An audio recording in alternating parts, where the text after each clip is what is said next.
Welcome to Makaru TV 314. Uncle Jasanel family, this is your brother Bianchi Batamatu Neferamon Ra. Makaru is a phrase meaning true of voice in ancient Kemet. The acclaim was given to him or her who was right. Here on Makaru TV 314, that's what we stand for and believe. And as such, we will be bringing the truth of ancient Kemet and ancient Africa to the people. Makaru TV 314 is where the truth lives. We will explore the true history, spirituality, and culture of ancient Africa, particularly that of ancient Kemet. We look forward to you joining us as we edify the people. Hotel.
Mashiru Nefer family and Metanetter, that means good evening.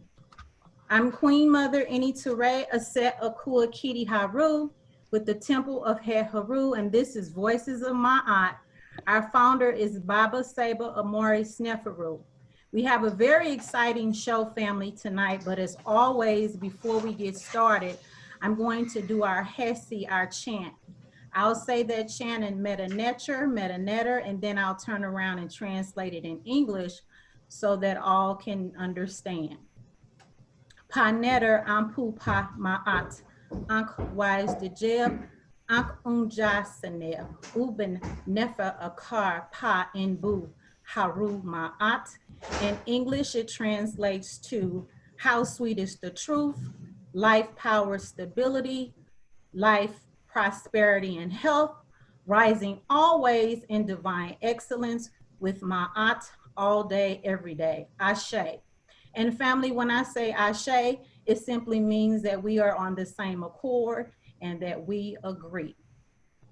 Now, without further ado, I want to tell you that tonight I have an extremely awesome Queen Elder that I have the pleasure of knowing, and she is so miraculous, and I'm so happy to have her on the show tonight. And so what I'm going to do is I'm going to read her biography. Regina Adjoua, or Dennis Nana, is a development anthropologist. Queen Elder is a native of St. Louis, Missouri, and attended public schools, graduating from Beaumont High School in 1968.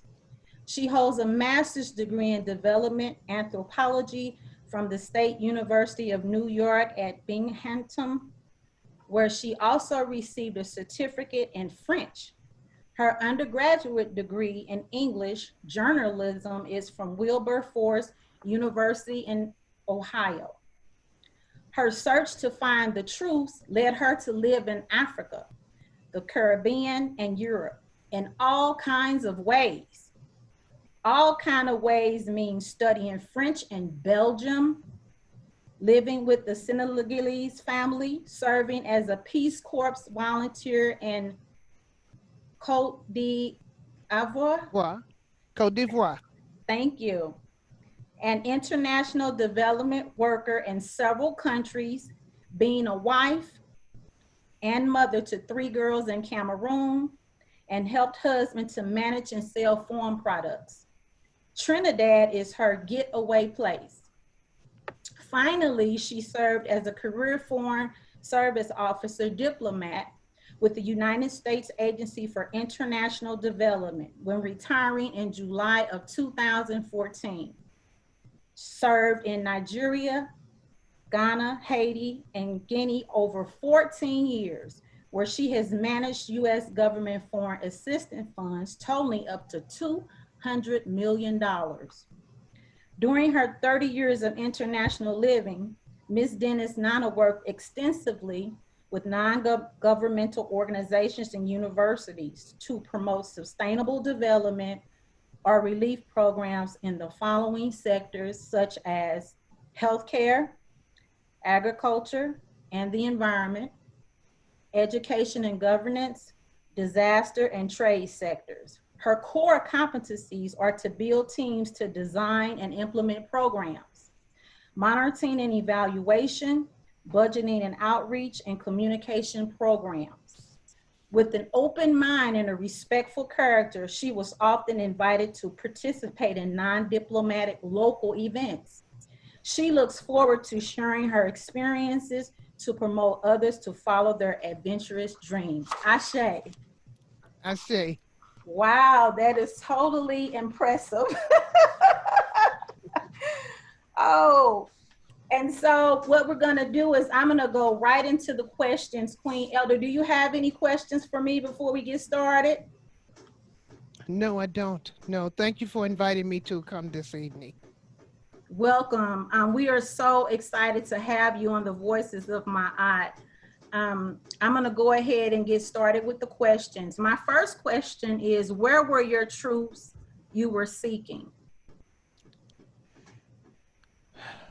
Initare, growing up here in St. Louis in the Pentecostal church, I began to question the beliefs and the practices. And I just wanted to know, honestly wanted to know. I had questions about religion, about prayer, and who were the original people? Yes. Who are we really the original people? People often say that, and you read it, but are we really the original people? And so that was one of the questions. And then being dark complected, we often put back, criticize, indirectly or covertly devalued. So I had that whole question and identity and questions about me and myself and others, and I just wanted to answer those questions. So that's what I went out to find. Well, might I say, Queen Elder, you are beautifully melanated, and I love your color, and your skin is flawless. Thank you. Thank you. You're welcome. Yeah. So, and I put my year, the year I graduated from high school, so people will know. Yes, I know. You can do right. They can do their calculations and figure out that age and come up about it. And yes, that's what I am. Yes. And I attribute it to having lived so many years on the continent and eating quality food and a whole different type of lifestyle. Excellent. Yeah.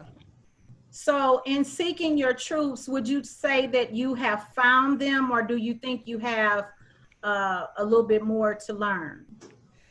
I think in terms of religion, first, there's no doubt in my mind, this is Eurocentric Christianity that we practice here in the United States was something that was certainly imposed upon us.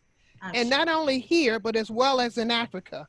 And uh, uh, people have bought into it, and the same way in which we bought into it in the 17th centuries is because it was a way for us to get ahead. It was a way for us maybe to receive less beatings, a way for us to be accepted, not considered heathens, not to all the things that we would characterize as. And so that's one of the reasons. And also, I found that in Africa, while in most countries, many of them have practiced many different religions, Christianity, Islam, and the traditional religions are there. But I find that many of them, particularly in the English-speaking country and French as well, they have what they call the old boys and old girls network. And many of these are often related to the religions, to the Anglican church or the Baptist church, and many people go to those schools. So as a result, this is their way of getting ahead, and a way of getting ahead. So similar to us, Christianity has often been a way of getting ahead. Now, I will note that I think like in countries like Ghana, Yes. it is ingrained in their mind, and they actually believe in the Christian religion, and they see Jesus as their savior, and Wow. they have the Jesus pictures posted all over. White Jesus is posted all over in their homes and their shops and Yes. everywhere. But they were ingrained early on. They Yes. sent the British sent a young Ghanaian to England to learn and come back, and to as a missionary to come back and practice and teach. And so as a result, that person is even buried in the Cape Coast Castle. That's Mm. and that's how much they honored him. But Ghanaians actually, in my mind, in my opinion, they really believe in the traditional, I'm sorry, in this Eurocentric religion. Some of my Nigerians, they may disagree with me, but in my mind, I see many of them, it is actually a way to get ahead. And it's a Wow. business for them. It's a real business. So you have the mega churches there, and now during the pandemic, they're really trying to figure out how can they get people to come because the pastors are suffering. They're not Mm. getting any money. So it's all Yes. about how can they grow and have expand their business. So that's what I found in religion. I found too that people pray, and in the traditional African belief systems, I have gone to many different kinds of services all over. And I found that the way that they pray is quite similar to the way the Christians. So in my mind, everything comes out of Africa. Everything is borrowed, all the systems and things, Yes. Ashe. including prayer. And what I remember to echo this is that when I got ready to leave Ghana and the Africana mission, which I'm a member of, the sisters there, they prayed over me, the so-called, which we would equate them as missionaries, the Queen Mothers. They put me in a circle and they prayed over me just like they would do in an all-night tarrying service. Mm. And that was so powerful, and I realized the similarities between what they were saying for protection, for God to protect me as I travel and I go and give me the strength, the health, all those good things as well. So prayer is something that's quite similar. And the other thing I found too is that when Africans pray, just like what we do, which we carry on, and we don't realize this, but we say thank you, praise the Lord. We always say thank you, and they start off all prayers and everything to giving thanks. And the next thing I notice is that this is in Senegal. When I would go to school in the mornings, I would see people all lined up on the ocean, the Atlantic Ocean, giving prayer to God, Wow.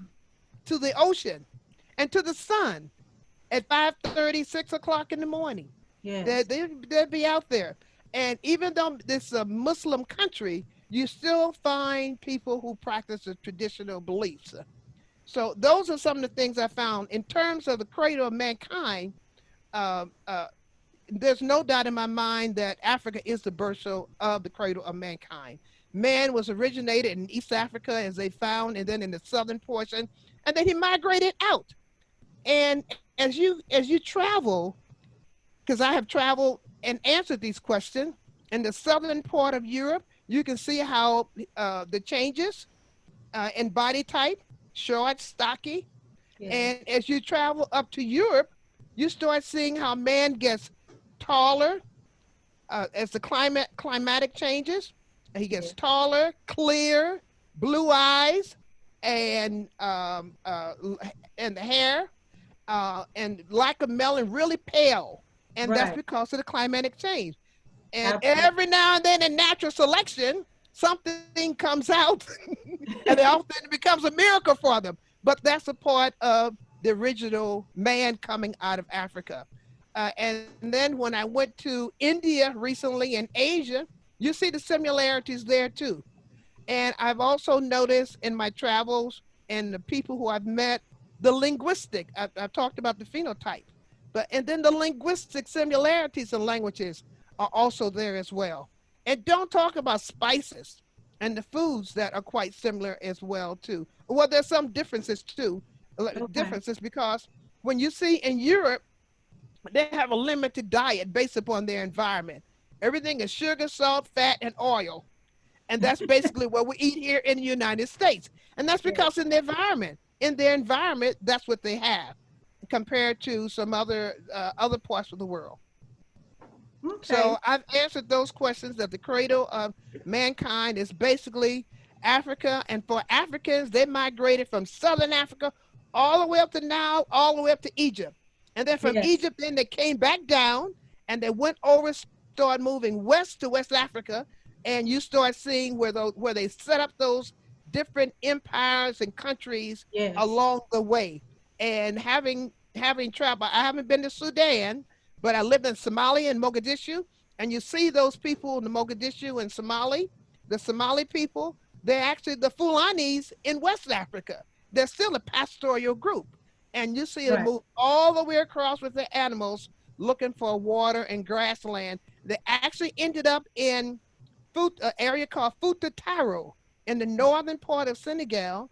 And then they moved down to an area called Futa Jallo in the section of the southern part of Senegal, and then some of them are in Guinea, Bissau, and then Guinea Conakry. There's a large portion of them sitting in there in that region as well, and then they ended up in Adjoua, Cameroon.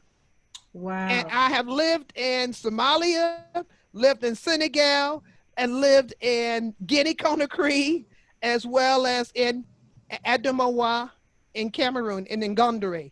And that is the headquarters of the Fulani population in West Africa. That's awesome, Queen Elder. Thank you so much for sharing and breaking that whole analogy down. Dua, thank you. Okay, so you lived in both French and English speaking countries in Africa. I know Yeah. you talked a little bit about the differences, but did you want to talk about the differences of the French and English speaking countries in Africa? Yes, yes. What is important to note is that the French and the British had two systems of governance. And um, one system was called the direct rule. That means that the colonial power, they governed everything themselves, Mm, or they had people put in place who governed on their behalf. And so that system did not allow the local people to be involved. They were considered unable to, or less than, and they didn't have that capacity. That is the French, the Spanish, the Portuguese, and the Italian system. They all had this direct rule system, but and that form of governance saying that the Africans couldn't do it by themselves, so they needed people to be there. They needed the Europeans to be there to manage. And so, in contrast to that, you have something called the indirect rule. And indirect rule is basically what the British did. They said that you can keep your local systems, You can keep your chieftaincies, you can keep your titles, you can keep your local organizational structures, and you can continue to have those.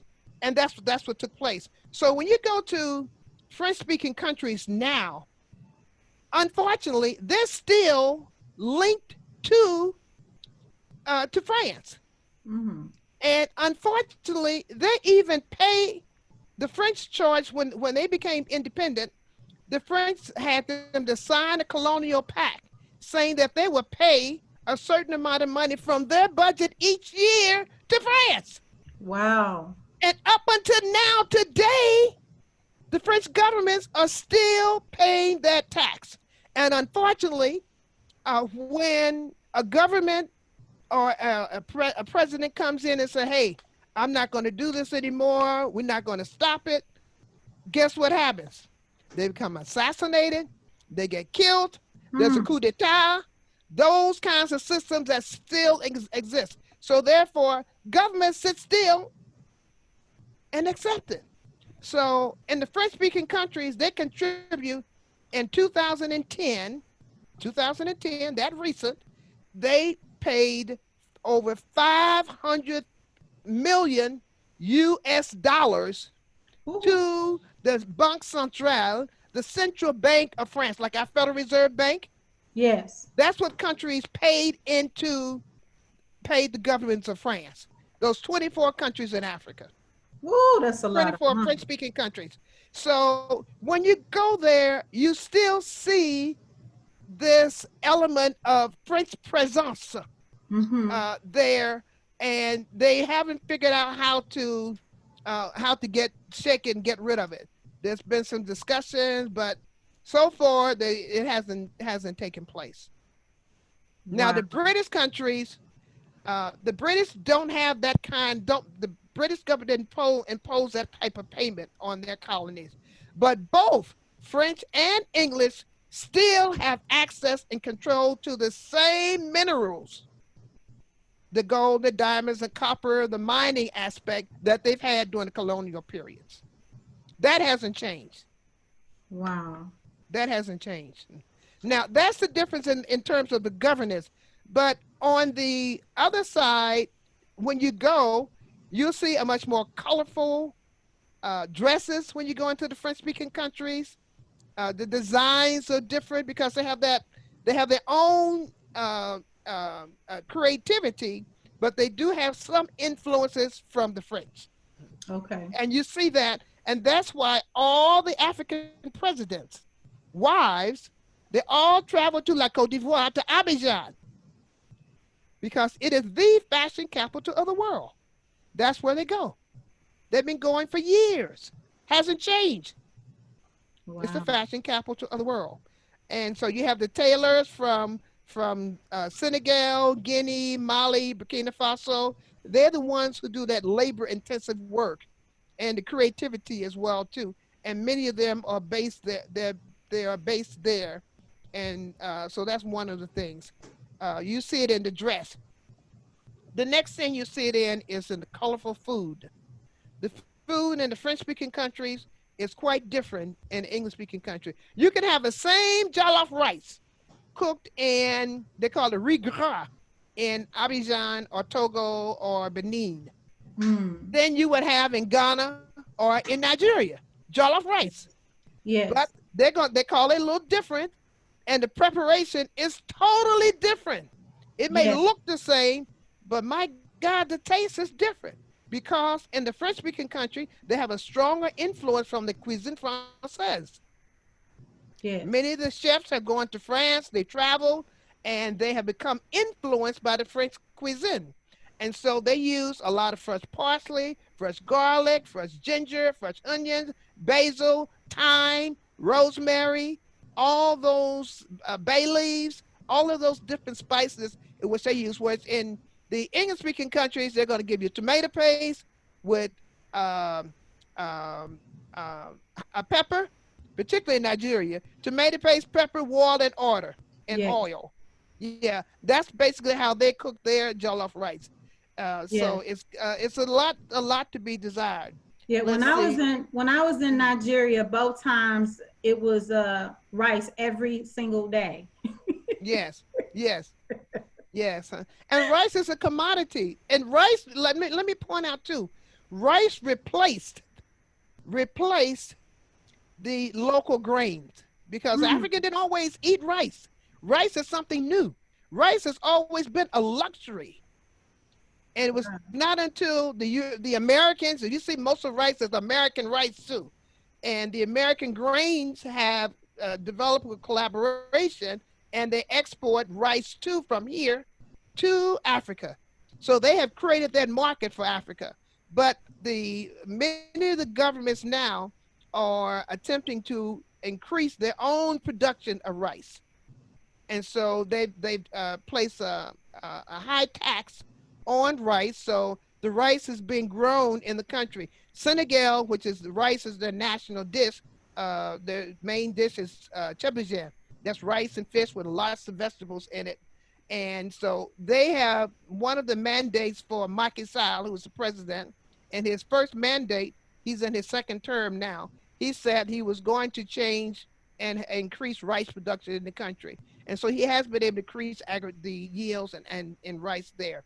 But rice replaced millet, sorghum, those grains. Those were the local dishes. And when you travel up country, you don't find people eating rice or they're eating millet and sorghum and funyo. That's another grain, little small grain like millet, and it is so healthy. Now Oh. the doctors are all beginning to advise that certain people, particularly those with diabetes, that they eat millet. Mhm. Yeah, Because millet and funyo. that grain is a much healthier grain than Very much rice. so. Much so. Rice turns into sugar. It's a Is a carbohydrate that great turns into sugar, breakdown. so it Yeah, creates diabetes. So in absolutely. Senegal, diabetes is a major illness, and that's not only because of the amount of rice in which they eat, but it's because they eat their tea. Their green tea is just like syrup with sugar in it, Yeah, there's and so diabetes in a cup. it's diabetes in a cup. So there's a strong effort into getting people to go back to eating more of the local grains. And funyo, that's Fonio, Funya. is a major grain, and that is used and is eaten with different types of soups and stews. I have some Wow. here in the house. I brought a whole case of it back with me, Queen and you Elder, can buy it here. And you you are can buy it teaching. here. You are teaching and bringing that wisdom. You Okay. can you can buy it here in St. Louis at the you can order it online. Funyo, you can order it there online from Okay. Amazon, and it's very expensive. But you can go right up here, probably at the store, the Senegalese. There's a food shop here for Africans, those who come from Senegal, Guinea, and Mali. The place is Okay. called Fouta Diallo. It is located on Natural Bridge, on the other side of Lucas and Hunt, just Okay. next door to that Lee's Chicken, I think. Yes. There. Yes, So I know there's a place, exactly where it is. there's a little African shop called Fouta Diallo. Mm-hmm. Remember I said before, remember I told you about the nomad population from Fouta Taro and then Yes. Fouta Diallo? Well, these are the people they call their shop Fouta Diallo. So the people Right. who are there, this is the food of the people from Fouta Diallo area. That's on the same side as where Afro World is. The same side of the street just before Afro World, in the block before. Okay. And Okay. so it is very quick to eat. You cook it like couscous, just over vapor.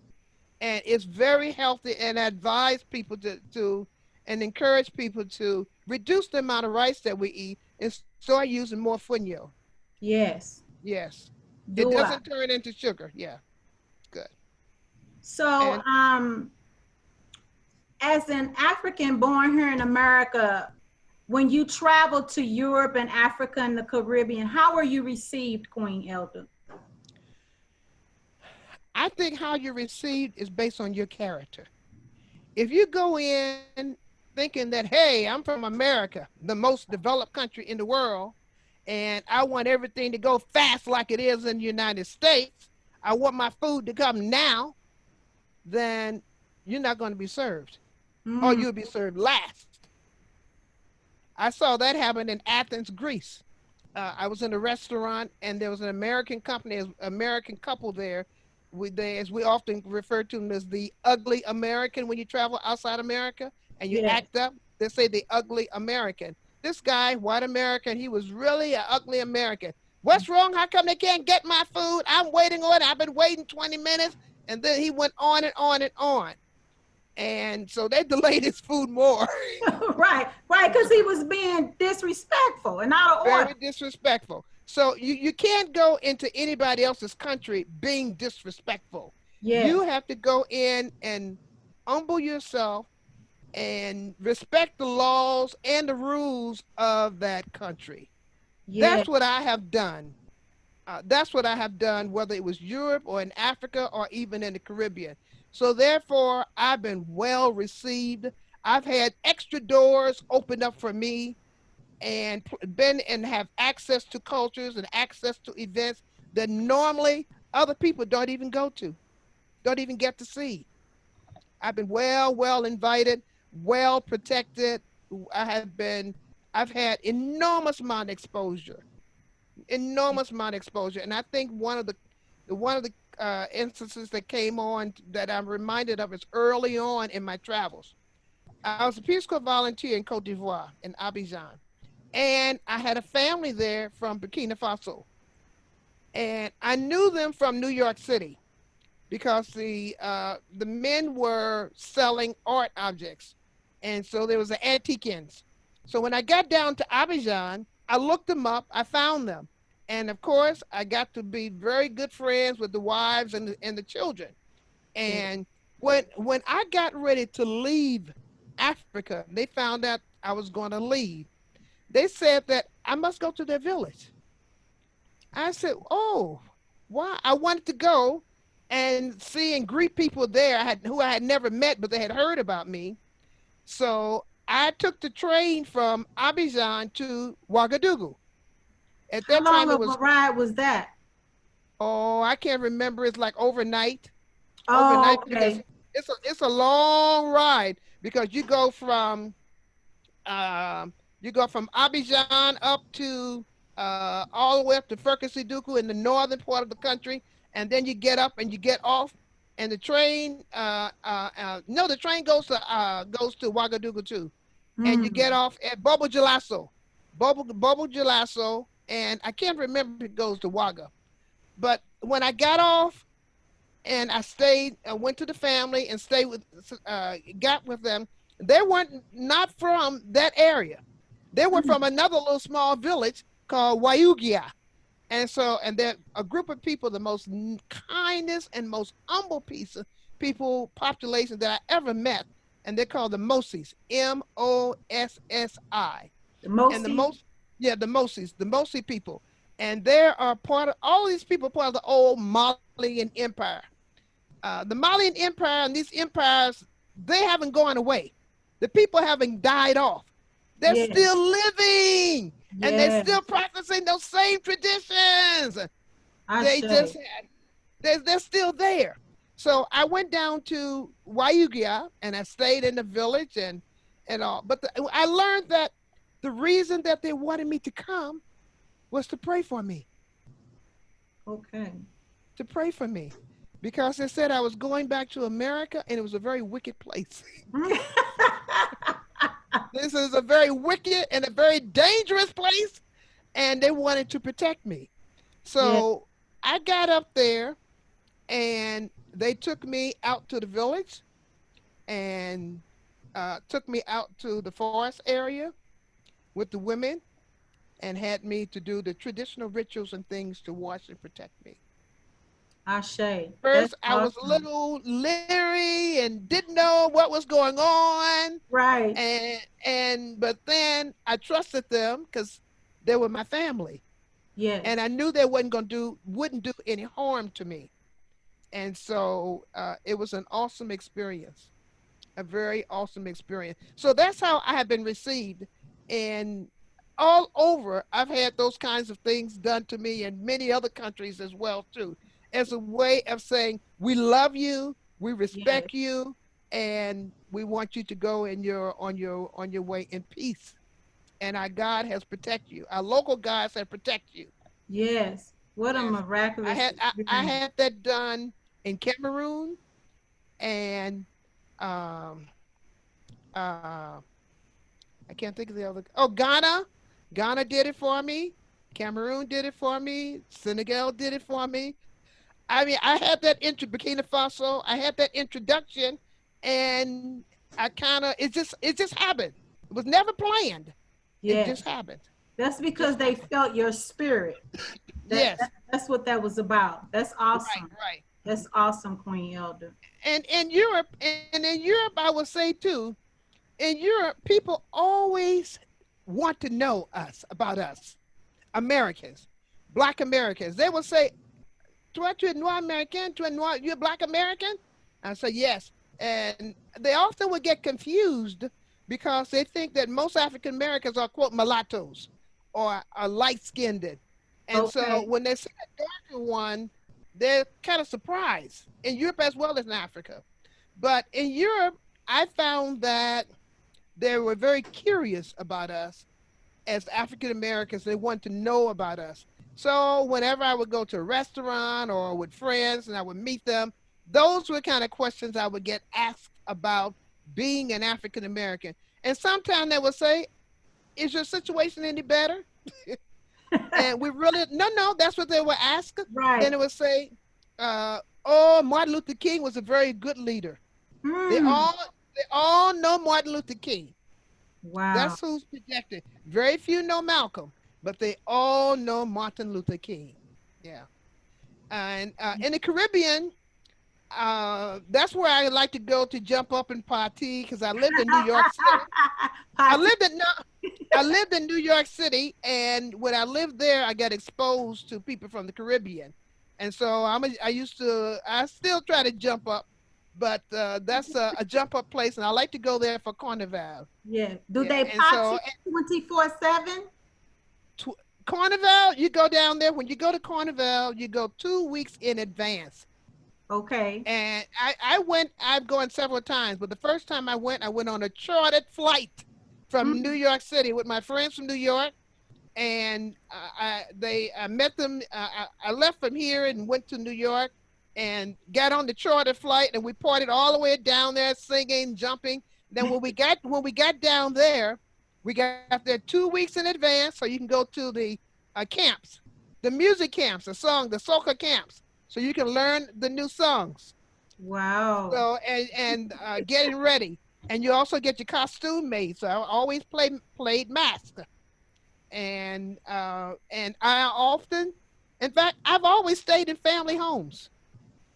Yeah. That's why I've been welcome. I stayed with homes in Africa and in the Caribbean. I never stayed with Belgians in Europe. I never had that. Never stayed with them. But in Trinidad, when I went, I've gone and I've stayed with different families and friends, and we all jump up. We all ate the same food. They have certain kinds of food in which they prepare during the carnival time. Carnival time is often in February and March, and it's related to religion, but there's some African influences there as well. And I would have to say, not because in the Caribbean, in Trinidad, you have Africans, people of African descent, Indian descent, Chinese descent, and European descent. And they all live there somewhat in harmony. They What have is a, the primary, what would you say, Queen Elder, or is their primary religion over there? they are Christian. Okay. They're major Catholics in Trinidad. Okay. They're Catholic, and because when I first went in '82, I was after Carnival, after party and dance for 3 whole days and having such a fantastic, phenomenal time. The Uh, next day, Lent starts, the day of fasting. yes. So I wanted to know, how do these people party, jump up extensively all night and day, and then go into this religious mode for 40 days? And don't eat any meat and all this. And so I went to the library and I did some research on it, and it all reverts back to slavery. The Europeans had their holidays pretty much like the Vel Prophet here, and they wanted to. Slaves were not allowed to participate, so they eventually created their own resemblance of the Masters holiday, Masters Festival, and you know there they were not allowed to beat the drums either, just like Hmm. we were not, and so that's how they came up with the steel drums. Okay. The steel Okay. drums was made because they were not allowed to beat their drums, and so they came up with this other system. Yeah. Now, Queen Elder, So when you say that we were not allowed to be drums, do you think that was because they felt like it gave us some type of strength and power?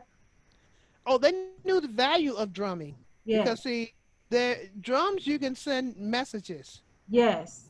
I Absolutely. learned I learned that when I was working as a Peace Corps volunteer in the northern part of Cote d'Ivoire, and I was working as a rural animatrix. It's the first time I got introduced into rural development, and we would go out to the villages and we were doing an assessment of healthcare, agriculture, and alphabetization.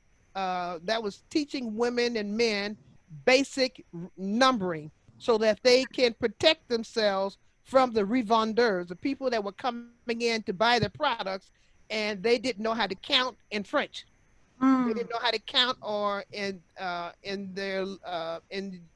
French, and so we were showing them and teaching them how to negotiate. Well, not they knew how to negotiate, but how to be able to understand the market and the marketplace in another language. Right. So they Yeah, wouldn't yeah. get taken advantage So they of. wouldn't. So they wouldn't get taken. They Yes. wouldn't get taken because that was a cotton area. The Okay. northern portion, that's where they make the very, very best cotton up, and that is not a wet area, and it's not a forest area, but it's more savanna. It's not the desert because they still get a lot of water, a lot of rain up in that area. Okay. All Yeah. right. Do I? So this last question that I'm gonna ask you and family, we will do this is a part one. We will have Queen Elder back on a later date and we will do a part two of this interview. There is a modern back to Africa movement occurring. Can you tell us what you have experienced? Who are the people returning? Why and what is their success at adapting to the realities of living in a foreign country?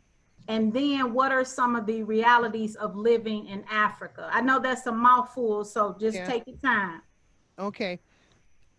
I thought about this, and I think I really want people to understand that historically, we always wanted to go back to Africa when we got here. Yeah. And it wasn't until the 17th century and 1800, like 1811, when there was a guy named Paul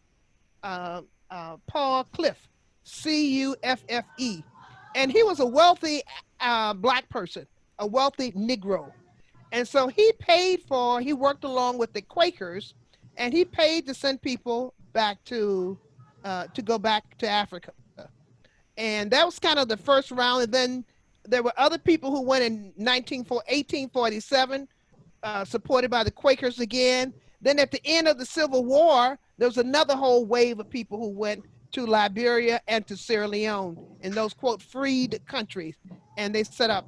And as we know later on, there was Back to Africa movement with Marcus Garvey Yes. and his movement from 1919 to 1926.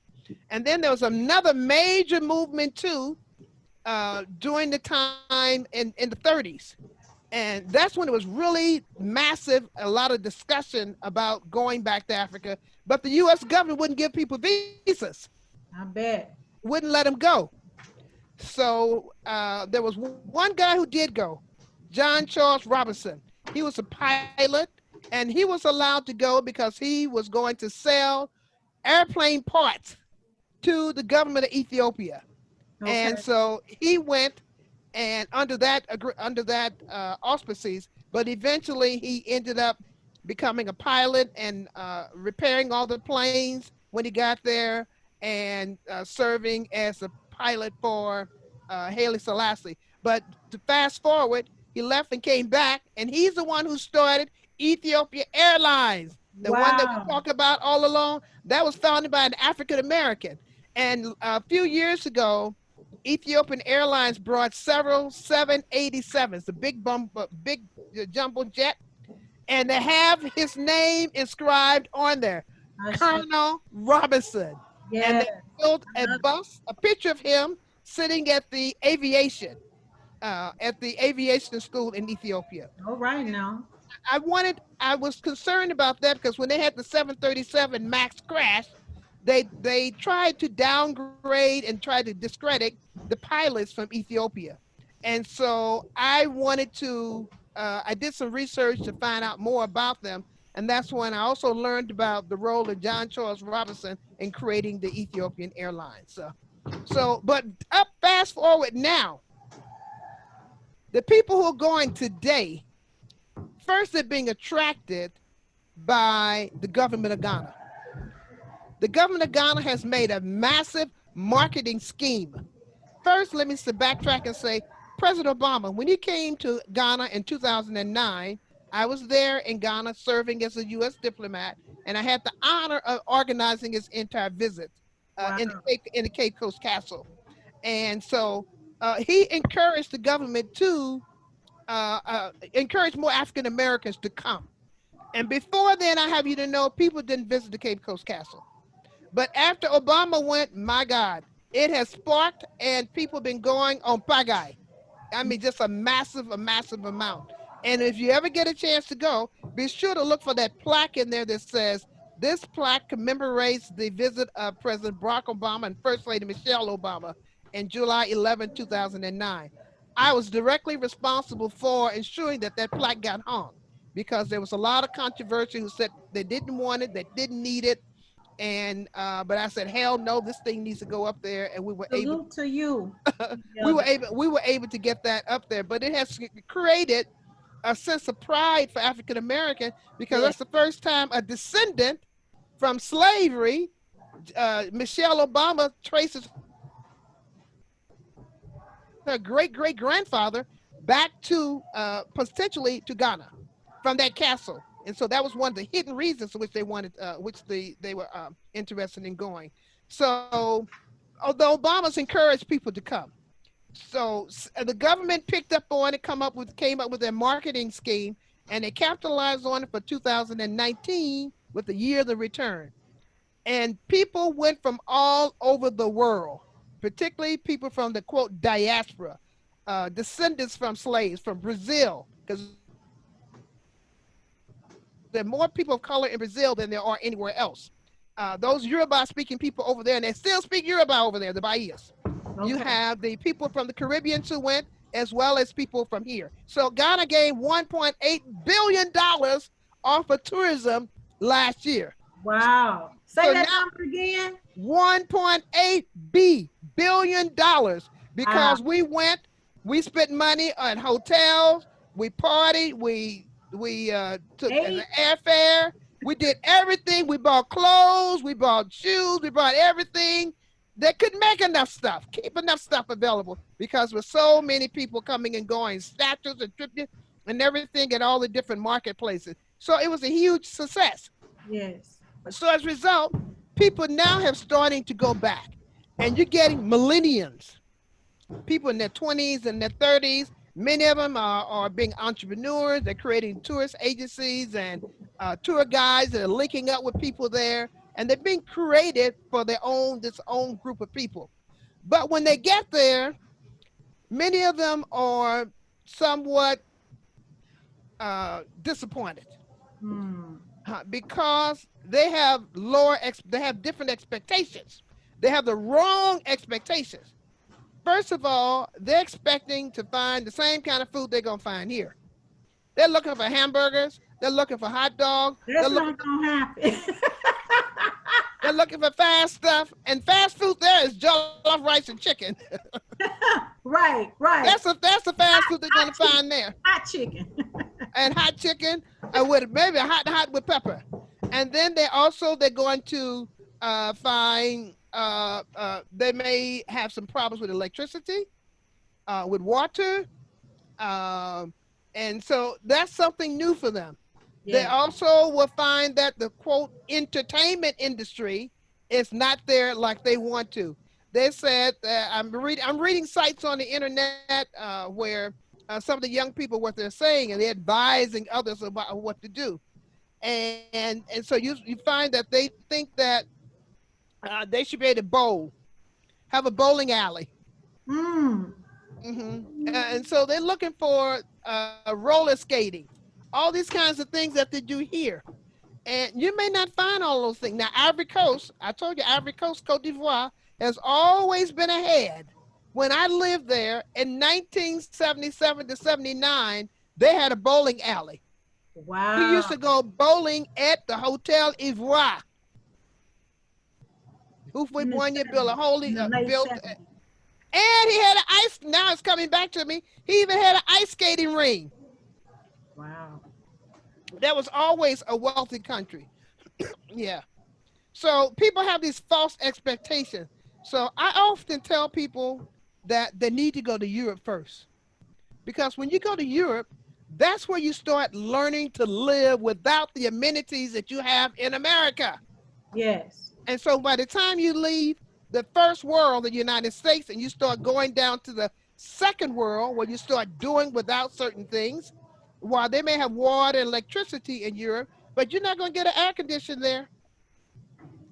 In the wintertime, air conditioners are very, very expensive. Hotel rooms extremely expensive with an air conditioner. Or if you go to the wintertime, you're going to pay a lot for a room with heat. And when they call heat, it's not even warm. 50, 60 degrees in the room. It's just enough to take. You still got to put on your coat and a sweater to sleep. At least I do. Because the rooms are 60, 65 degrees. Yeah, that's quite an adjustment if you're not used to that. That's right. That's right. So those are some of the things, the challenges in which people find. And the other thing too, they have this expectation of, oh, I'm going to move to Africa. After one trip, or no trip, they hear say, hey, I'm tired. They're shooting us all over everywhere, so I'm moving to Africa. And the only place they know is Ghana. What I'm here to tell you, there's so many other countries that are available and equally open to receiving African Americans. They may not have the welcome sign up, but in fact, I always say the fewer of us that are there, the more likely you're going to be better received and welcome because you're going to be a novelty. Okay. There are few of you. And can you And share so some of those areas that might be more open to I welcome? think Senegal Okay. Senegal is all the Senegalese are the most sophisticated, or quite sophisticated. And reason being is because they were the seat of the French capital during the colonial period. Saint Louis de Senegal, there's a St. Louis there. Saint Louis de Senegal was the seat. And then they moved it further down outside of Dakar to a town called Rufix. So that's where all the people from French West Africa would go to go to high school. They went to the elementary school in their countries, but they got a chance to go to high school. Then they went to, they had to go up to Dakar. To the Okay. university, they went to Dakar. The people who they trained to go down and teach in the other colonial countries, they were from Senegal, they were from Mali, I'm sorry, not Mali, Senegal, Guinea, and from Benin. Okay. Those three French-speaking countries. So those countries have always had a more competitive edge and in terms of structures than some of the other countries have. Okay. Yeah. Okay. That's so awesome. Queen Elder, you have so much rich experience. Yeah. I tell you, that is just miraculous. Yeah. The other thing I wanted to mention too is that what they talked about too is those people who want to go in Africa to live. Okay. So once you decide which country you're going to go to, first you got to decide by going to the country and more than once, 2, 3, 4. You got to go and really develop a relationship with people in the government, because when you go, you're going to have to go and establish your documentation and that's what the government office is. So you need to really start getting to know them. Also, you're still going to be an American. So you need to go to your American embassy, register at the embassy, and the embassy get to know you. Because the very first thing happened to you, just like we get mad or something happened to us here, we call the police first. The same thing there, you're going to call the embassy first. And I've been a duty officer many times, and I've heard all kind of horror stories of foreigners who come, both black and white, who come and so many different things happen to them, and they fail to register and get lost. They get lost or thrown into the system. Right. And so there's no protection. So you have no protection, because when you sign up, that gives you the right to be a part of the warden system. There's a warden system in every country that's linked to the embassy. And so there's always a person, the phone number, something happened to you or anything you want to know, you should contact your warden person at the warden, who is a local person in the community who's been there for a very long time. So they're kind of like the consul people that we have here in the city. Yes. Okay. So you have the consulate. In fact, the consulate office in the embassy, there's a section of people who directly responsible for handling everything related to helping people go overseas, for foreigners, or then for American citizens who live in the country or visiting the country. Anything that happened to you, they're the first contact. If you get in jail, they're going to contact the embassy, and the embassy is going to send a consulate office to come and see about you. Okay. Yeah.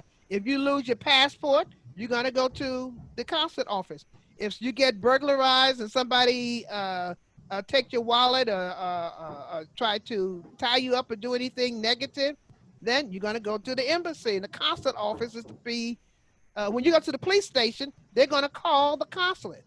And the consulate's going to have if it's over the weekend or at night, they're going to call the duty officer, and the duty officer will write it up and then submit it to the consulate office in the morning, and the consulate office will come and see about you. Okay. And but when you live in the country, and if you don't go and sign up, then you don't know if something happened to you. But even before something happens, there are regular meetings which you should attend. They keep abreast of what's going on. For example, right now there's a pandemic going on. So I'm sure that the people who are in charge of the warden system, they have told people about Pacific hospitals that may be better equipped to handle people with the COVID-19 than other hospitals in the area. Or what are the protocols that they have established and recommended for you as a foreigner living in their country? Okay. Yeah. Queen, I have one more question for you. Okay. So if you're a person who you've never been to Africa before, would you advise a person to go with a group? Or if they know a family, say you have a host family over in Africa, do you advise the person to go by themselves or to try to travel with a group? Or do you think it makes a difference? I would say go by yourself, go and stay in that family. You're going to have a much more enriched experience, because people are going to come and visit you, local people. They're going to come and see you, and you're going to get the flow. And they come in and greet, however they greet in whatever language, you're going to spontaneously You okay? You're going to spontaneously learn to greet in that language. They come in and say, "Initare Homa," you're going to say, "Initare Homa." Automatically, you're learning the language without even knowing it. Yes. But if you're stuck in a group in a hotel, then when everybody knock on the door, okay, it's time to get on the bus. You're going to get on the bus. You're going to be interacting with other people just like you, coming from different parts of the United States. Right. You never get a chance to see the family. You never get a chance to see how they eat, how they live, or have that rich cultural experience. Anything happen, they're going to tag you right along with them. If there's a birthday party, if there's a funeral, if there's anything happen, you're going to go right along with it.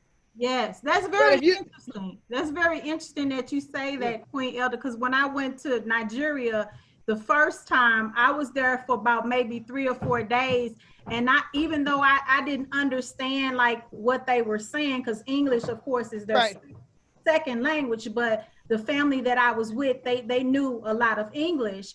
And I knew like small things like Kaduki Mary and different things like that I just kind of picked up on. And then before I knew it, it was like, okay, I'm kind of used to this, you know? Right. Yes, that's right. So no, I encourage people to go, and all you go and you give the family some contribution when you leave. Yeah. And be sure to give people who help you. Most houses have house help, boy as they call them, or girl, or maid, or house help. So you always pass them something else too. You give the house help, the woman of the house something, but you give everybody else a little something too. Yes. When I was there, my family treated me like royalty. I mean, it was just an overwhelming amount of respect, and they were courteous, and it was just all love. It really was. Right. That's right. Yeah. So that's been my experience. I stayed in Senegal in La Grande Famille for my first time. It's about 6 months. Wow. And that's where I learned to cook Senegalese food. I cook chebbijen, yassa, mafe, super kanya. I cook all those Senegalese dishes because I learned how to cook them right there in the house. Yes. And after a while, you won't be a visitor anymore. They'll tell you, voilà, va au marché avec elle. You go to the market and you start carrying stuff, picking up stuff, and you coming back, they start peeling and pounding, you peeling and pounding and cooking, and before you know it, you're doing this everything too. Wow. So yes, so I strongly advise, in fact, that is the best way to go. Yes. Is to stay in a host family. I also like to mention too, because I promote people getting careers, starting careers in international development.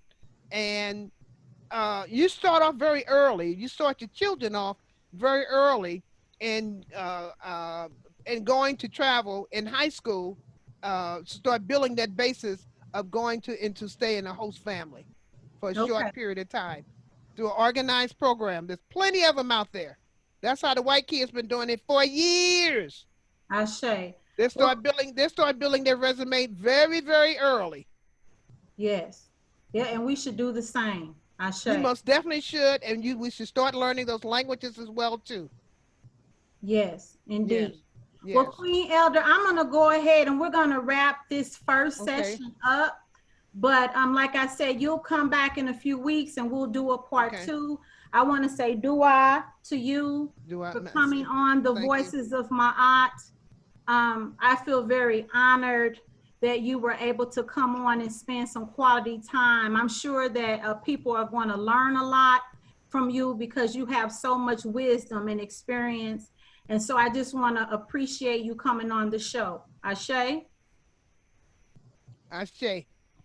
Okay, so let me just do my normal dua so we can wrap up.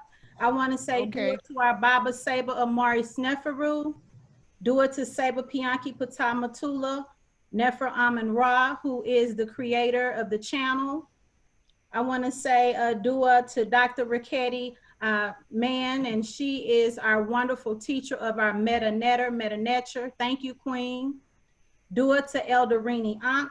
Dua to my parents, Princella and Roy Small, for bringing me onto the universe. And family, stay blacktastic, stay African, stay in love with you and others. And I also want to just say Shem Imhotep, and that means go in peace. Ashe. Ashe. Where we going with it? Now where we going with it? Where we going with it? What? Where we going with it? Ha! Yo, where we going with it? Ha! Where we going? Going back to Kemet, styling, profiling. It's been a long time. How many years? About 3,000. Man, we got to bring it back. The days and times of living is getting whack. I'm going back to Kemet, styling, profiling. It's been a long time. How many years? About 3,000. Man, we got to bring it back.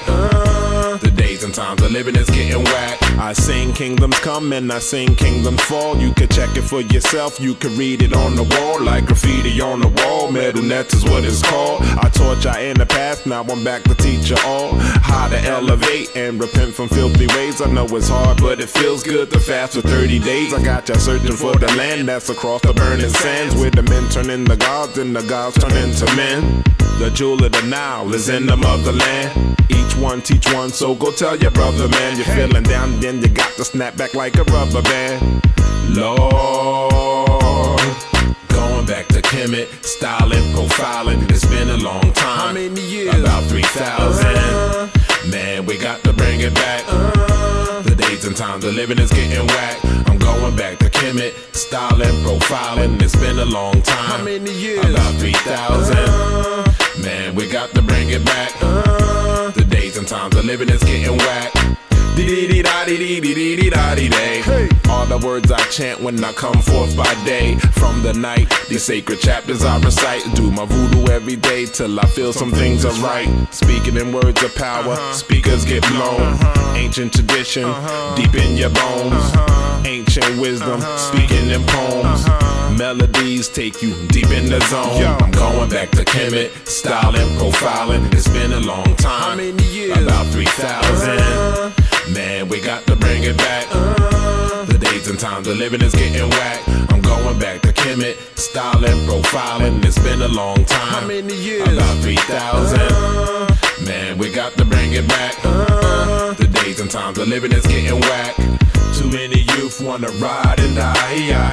I try to tell them about the I and I. In my presence, I got y'all feeling divine essence. I come through dropping jewels that's full of timeless lessons. Not Egyptian, I'm Kemetic, spitting poetic relics from the highest mind. Look to the skies to find where I am headed. I come when I be spitting, y'all be player hating me. I don't know, probably cause I'm serious like A and B. And C, we alike sometimes more than we would like. I got the gift of gab, I was born to speak on mics. Got raw in me glowing, now I shine like skies in Cali. I represent the hood and that hood is the Nile Valley. They call it Hoppy, the illest of the niggas. Nah, that's not me, I'm that golly representative. Spit the hottest sentences with the eye for rule. I see the evil that lurks in you. I live by 10 virtues that stops me from hurting you. I use oracles, so nowadays I plan better. Now I walk in the presence of God's angels and ancestors. Walking my path, speaking in code, talking in math. I got an inner divinity, mental serenity. I walk in my eye, even on my path alone. And in these zone, man, I got heart like Indiana Jones. I'm not a raider, but a raiser of the lost ark, the monarch of a righteous covenant. You ain't liking it, you loving it. I show y'all sacred ways from the ancient of days. The metaphysical master manifesting the greatest displays of mic control.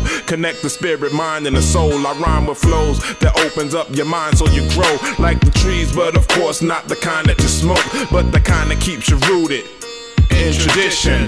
I bring it back like how it was in the beginning. Going back to Kemet, styling, profiling. It's been a long time. How many years? About 3,000. Man, we got to bring it back.